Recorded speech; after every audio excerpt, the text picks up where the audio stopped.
Hey everybody, DM Gallibond here, and today on Lore Friday we're going to be looking at the 8th level adventure from Candlekeep Mysteries called The Lore of Lurue.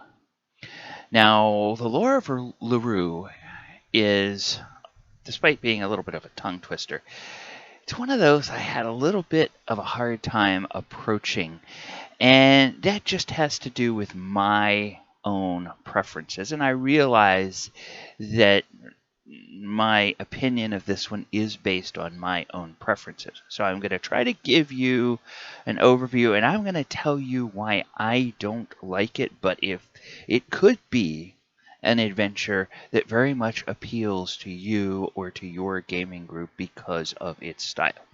So just up front, I want you to know everything I say is colored slightly by my opinion. All right. So, the Lore of Lurue is like all of the other adventures in Candlekeep Mysteries. It's a mystery, and the party is being asked to solve the mystery of a blight that has risen in the forest. And the setting for this one is Candlekeep Library and a demiplane that contains the events of the story. So the teaser for Lore of Lurue is help uncover the mystery behind a blight that has risen over the forest and stop the evil forces from corrupting the pool of eternal spring with their fell magics. Now let's take a look at the backstory on this. Over 7 centuries ago, the first High Mage of Silvery Moon, someone named Ecamane Truesilver, penned and enchanted the book called The Lore of Lurue, inspired by the demigoddess guardian of the forest herself. As an aside, Lurue is a unicorn demigoddess who was appointed by Maliki and some of the other nature gods as the guardian of the forest in the area that is now home to the city of Silvery Moon.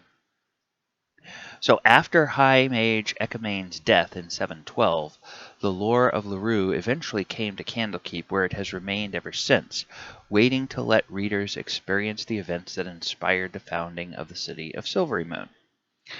Alright, so the synopsis for this one. Once the PCs open the book, everyone is transported via a gate spell to a demiplane that recreates the area near the location of Silvery Moon long before the city was ever founded. Okay, and the PCs encounter some satyrs right off the bat, and these satyrs are drunk, and they ask for help getting back home. They tell some stories about some strange occurrences, and it's possible that the party encounters some berserkers that attack them, or encounter some natural creatures that have been wounded, and if there are healers in the party or a druid in the party, those creatures will allow the PCs to heal them. So once the PCs help the satyrs get to their home, they meet a treant in the forest grove. And this treant tells them that the pool of eternal spring is being corrupted and tainted by bloodlust, and he asks the party for their help. The treant points them toward the Fey village of Dewlight and asks them to find a certain sprite who can give them more information. And then the party travels along and they go to Dewlight. So once the party reaches Dewlight, this sprite that they've been looking for reveals to them that a cult to an evil power is behind the corruption. The sprite also says that the approaching winter solstice is likely the time that whatever ritual the cult is doing will be completed, so the PCs should hurry. On their way to the corrupted pool, the PCs encounter some ettercaps and a hag that has imprisoned some dryads. The ettercaps, they might have to fight them, but they're kind of cowardly and they run away. The hag will put up a fight, but then if she gets too low, she's going to bamf out of there.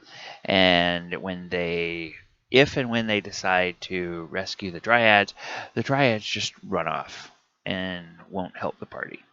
So then the party eventually reaches an encampment near the pool where the evil cult is near to completing their ritual. Oh, and yes, this is one thing that gets on my nerves about this, and I'm going to talk about other elements of it. It doesn't matter how long it takes them to go to all of these stages, and whether they do all of these little side quests or whether they don't, because the way the story is written, as soon as they get to this encampment by the pool, voila! It is the evening of the winter solstice. They can dawdle for weeks, and it's still going to be the evening of the winter solstice. Or they can race as fast as they can from daylight, and when they get to this encampment, it's still going to be the winter solstice. This adventure is taking a lot of the agency away from the players, and even a lot of the creativity away from the DM, and that's kind of what I don't like about the way it's written. So that's just kind of where I'm coming from. Eventually, the party reaches the encampment near the pool where the evil cult is near to completing their ritual. Nearby, there are 8 berserkers, and over there by the pool are 6 werewolves.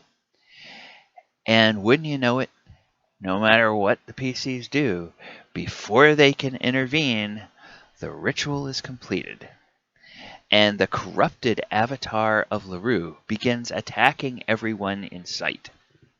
They attack the werewolves, they attack the berserkers, and if the party gets too close, they'll attack the party as well. Once the avatar is defeated, or when the cultists are defeated, whichever comes first, a beam of pure moonlight shines down on the avatar, removing its corruption and revealing the true avatar of Lurue, which is a unicorn of unsurpassed beauty. The avatar purifies the pool and runs off, and if the PCs have been particularly helpful, they will get a nice little magical trinket. And then as soon as the avatar of Lurue runs off, the PCs are ejected from the book back into the library.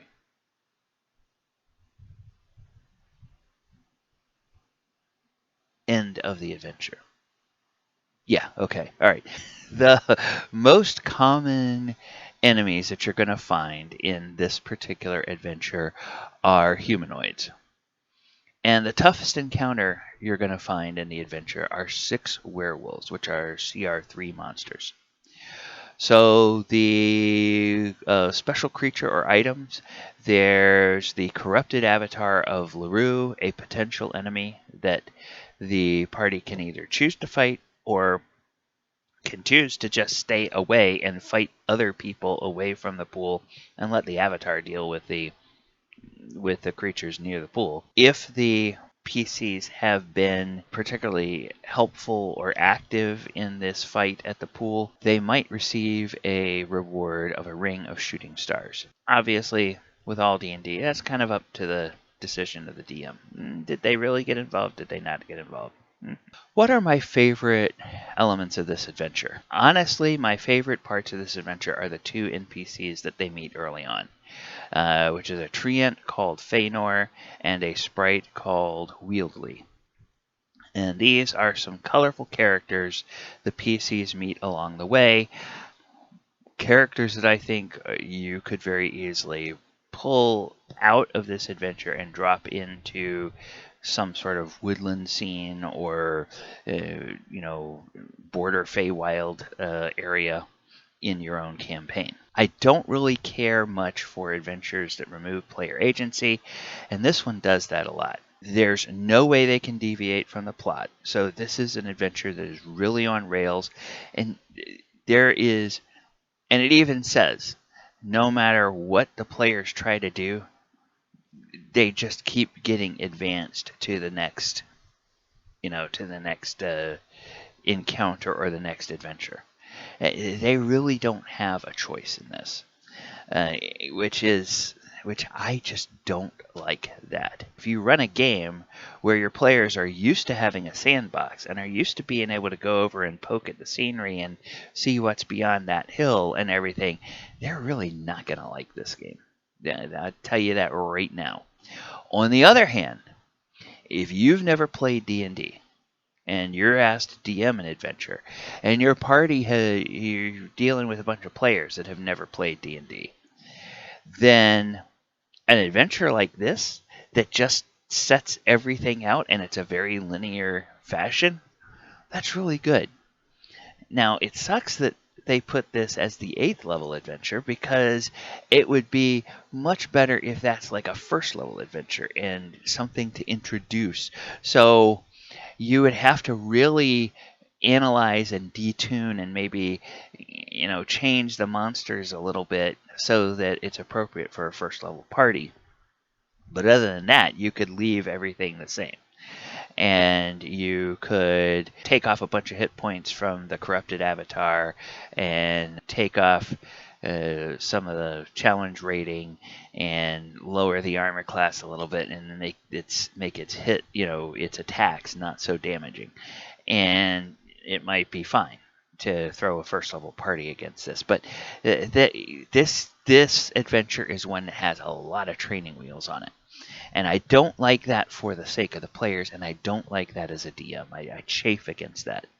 The players really don't have any choice in where they go, and they don't have any choice in affecting the outcome of the story in the adventure, because it doesn't matter what the PCs do. If they just take the role of spectators when they get to this ritual and let the avatar and the cultists fight it out amongst themselves, then no matter whether the cultists prevail or whether the corrupted avatar prevails, at the end of that, the beam of moonlight comes down. The cultists are defeated, and the restored avatar of Lurue runs off. And it's like, okay, so why are we even here? That's kind of the question I ask myself. Why are the PCs even in this story? It doesn't make a lot of sense to me. Easiest homebrew adaptation.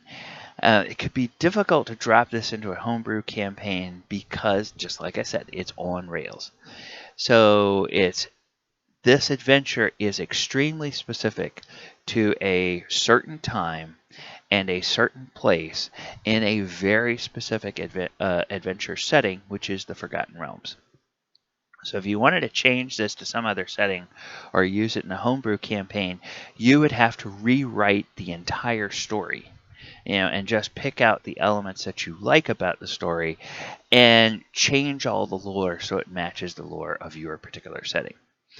Now, could you use this with older editions of the game? Yes, you could, because I think everything, probably even including the demigod Lurue, has appeared in older editions of D&D. Certainly lycanthropes, satyrs, berserkers, all that kind of stuff. They've all been around. Ettercaps, everything. Hags, dryads, they've been around since the early days of the game. That's kind of my analysis.